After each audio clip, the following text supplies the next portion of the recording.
deal that you sourced or structured that taught you the most, and why? And what can other people learn from it coming into the region? I think that you have to go back again to early days, 1977, when Sheikh Sarur, who I was working with, had the vision of having an Abu Dhabi trade center. And he wanted to have a mixed-use project, similar to a couple of projects that had gone up in Dubai at that time. The question was, how do we finance this project, which was quite costly at the time to what was happening in the market. And there had never been a syndicated loan for an Abu Dhabi Sheikh before. And so I said to myself, let me ask around to a few bankers, because I was a banker myself, pick their brains a little bit. And so I had to go out to 42 different banks that I chatted with to get 17 of them to lend us, and I'm telling a tale out of school here, a big $19 million. And I was able to negotiate terms which were pretty favorable given the market at that, for getting a loan for 7-year money to finance the entire project. 7-year money at a rate of 1.75%.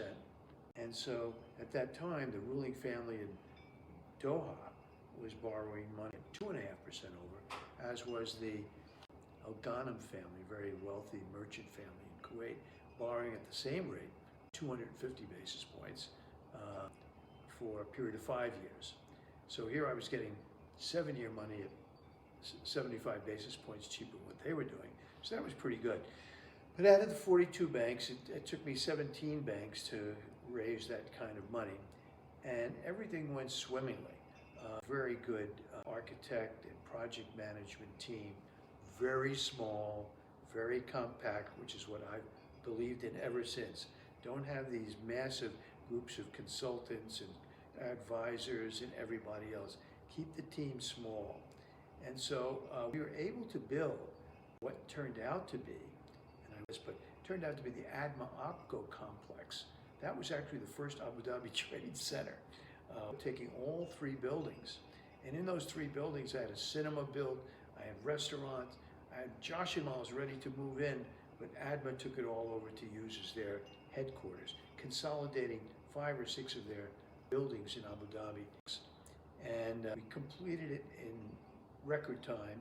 It was within 2 years, and they occupied it from 1979 until 1996, at which point they moved to new buildings up on the Corniche. And I then had to advise Sheikh Sarur what to do. I said, Sheikh Sarur, you've got to go back to your original idea of the mixed-use complex. And so that's what we did. We got a top-notch architectural firm in HOK who designed the gallerias in Houston and Dallas and other places in the world. And we got a very good contractor, a series of contractors, and we built it all out. And to this day, it's probably the most successful mixed-use project done in the history of Abu Dhabi. Because not only was it a shopping mall, it was an office complex, it was an extension of the newly built Beach Rotana Hotel, which was completed in '93. They needed a couple hundred rooms, some furnished apartments, some luxury apartments, and as importantly, we did the first plan for getting the municipality's road section to approve underground car parking. And we did all sorts of surveys of prospective office tenants, retail tenants, residential tenants, what the whole market was like, and it all came together beautifully. And I think to this day, that's probably the most successful project. And I guess a few lessons we can all learn from this is, number one, do your homework. Make sure you're doing the proper surveys before you launch a big project like this. I think one of the other critical takeaways that's the Abu Dhabi Mall complex, it's ever evolving, right? So through the decades, it's just being added to and updating itself for the new mix of people coming into Abu Dhabi. Right. Because you have these new residential towers that are now catering to the new demands that are coming on. Yeah. And the development of Marriott GM, now it's catering to that, which we could never have imagined when we built Abu Dhabi Mall in the beginning that would be the future demand. Right. So now it's just evolved into mega project. They went ahead, of course, later and did the Galleria complex, which is a beautiful complex, great shops and everything else. They got good office buildings there, extremely attractive. anchored by a couple of super hotels with the Four Seasons and the Rosewood. And so it's all working together. And right in the middle of it, they put this wonderful world-class Cleveland Clinic, which now has a cancer center.